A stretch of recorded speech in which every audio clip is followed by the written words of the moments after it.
Nnamdi Kanu, Malcolm X or Malcolm Y? The Conclusion, by Rudolf Ogoo Okonkwo. The Federation of Nigeria is today as corrupt, as unprogressive and as oppressive and irreformable as the Ottoman Empire was in Eastern Europe over a century ago. And in contrast, the Nigerian Federation in the form it was constituted by the British cannot by any stretch of imagination be considered an African necessity.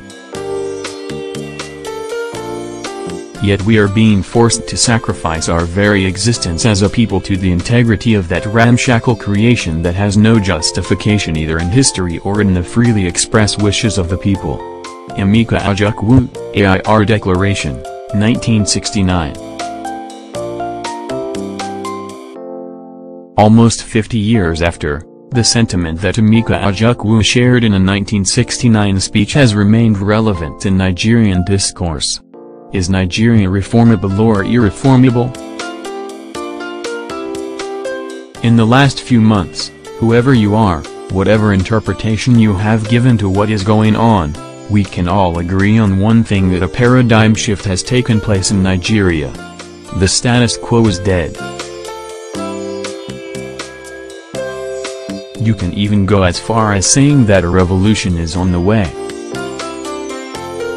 In the least, we are having a national conference that past governments did not want us to have. The kind of national conference we had in the past excluded the so-called radical elements in the country. As it is now, they are the ones driving and dominating our discourse. Whether it is the Niger Delta militants or the Boko Haram insurgents, they are insisting that the conference must be sovereign. Since 1999, when the Fourth Republic came into existence, the National Assembly has been talking about amending the Constitution. They have failed to do so because the people in those houses of parliament are essentially the people who failed the nation. They are just there to protect their interest. Since they failed to amend the Constitution, we have argued that a constitutionally mandated sovereign national conference should take place. So far, some people, mainly from the north, have put up resistance. But it was something inevitable. Why has the national conference so far failed? They have failed because the urgency of the conference, the urgency of the need to restructure Nigeria, has not been seen as imperative. That changed with the coming of Nnamdi Kanu and IPOB and the reactions that the movement has evoked. In our Biafran discussion on Al Jazeera, everyone agreed that Nigeria is a failed state, including former governor of Anambra State, Mr. Peter Obi. He agreed that he was one of those who failed Nigeria. The former governor stopped short of saying that the failed state works for him and his like. The Biafran movement is an indictment of Nigeria. It is quite understandable why Buhari's generation who fought the war must be pained to see the resurgence of Biafra. It must feel like a repudiation of their greatest achievement, keeping Nigeria one. But smart ones like Ibrahim Babangida are reading correctly the handwriting on the wall and are declaring that the time has come to restructure Nigeria. The stubborn ones like Olusegun Obasanjo are still barking the wrong tree by rejecting restructuring in favor of doing the same thing that has led us nowhere. Nnamdi Kanu, like what Malcolm X did to white America, has made the conservatives across Nigeria to take one look at his alternative and to quickly shift the ground they have refused to shift all along. That shift in ground is the embrace of restructuring. What restructuring is, and the extent to go, is left for Nigerians to decide. Nigeria, like most failed or failing nations, never misses an opportunity to miss an opportunity. When the Scottish expressed their dissatisfaction with the structure of the United Kingdom, the country was restructured to provide for a Scottish Parliament. We must not wait to exhaust all alternatives before we do the right thing. This is not one of those chances to be missed. The truth is that Nigeria has not been fair to its citizens, Ijaw, Ifok, Hausa, Igbo, Igala, Yoruba, the Robo and everyone in between. Nigeria's failure is stifling to its components.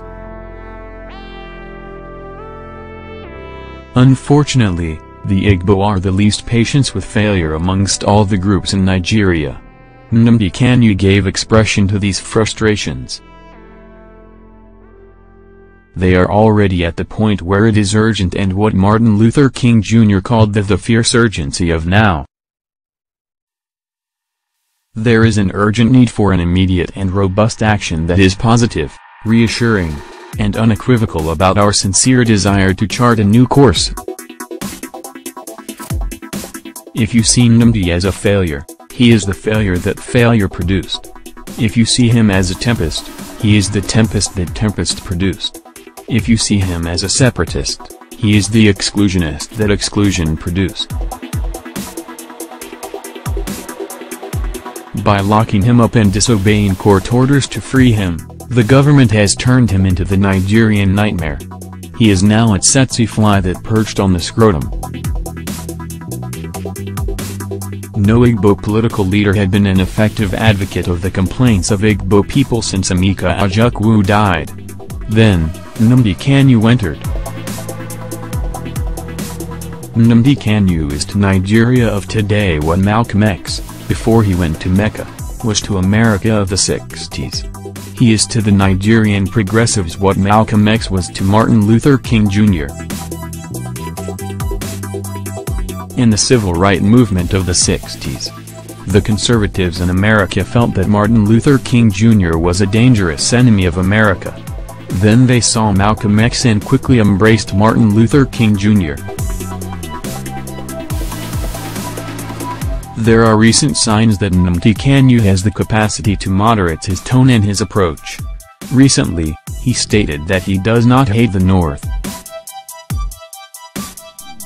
He even said he liked Shashagari and Umaru Yar'Adua better than Goodluck Jonathan. In one interview, he pulled back from condemnation of the Yoruba, stating that, Yorubas have changed. As he gets more attention, he appears to be restraining the impulse to go for insults and diatribes. The adoring crowds that Nnamdi Kanu pulls is not a reason for him to stay on the path of extremism in the pursuit of justice. Instead, it is one more reason for Nnamdi Kanu to be introspective. Nnamdi Kanu needs to go to his own Mecca. It is up to him whether he goes or not. As they say in Queen's language, it is his funeral. But whatever he does next will determine whether he ends up as Malcolm X or Malcolm Y. Rudolf Ogoo Okonkwo is the author of This American Life's